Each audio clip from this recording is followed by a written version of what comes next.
By March, with the pandemic exploding across the world, the French president said he would be bringing in a national lockdown never seen before in France in peacetime.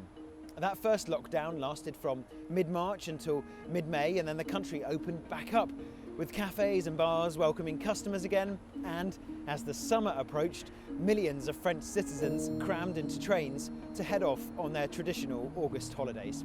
A second wave of COVID-19 infections arrived, and with it, a second national lockdown. The government is now trying to chart a path for 2021, which will be a year, it hopes, where a successful vaccination programme will halt the spread of COVID-19 for good.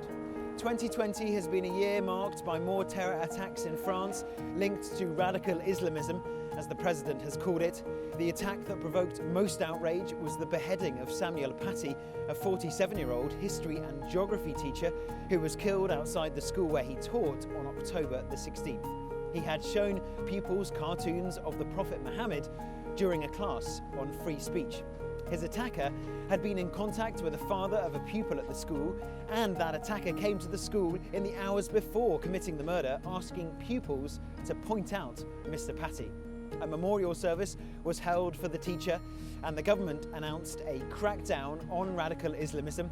Following the murder, President Macron delivered a lively speech defending freedom of expression, in which he refused to condemn the cartoons. Now, 3 weeks before the decapitation of Mr. Paty, 2 people were stabbed and wounded in Paris outside the old offices of Charlie Hebdo, the satirical newspaper which has regularly published cartoons depicting the Islamic prophet. And at the end of October, 3 people were killed in Nice during what the President Emmanuel Macron called an Islamist terror attack.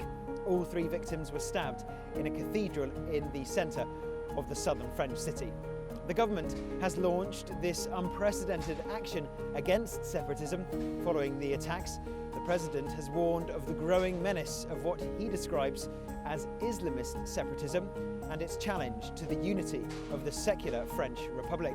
Core French values such as the freedom of belief, gender equality and the right to blaspheme are threatened in localised areas, President Macron has said.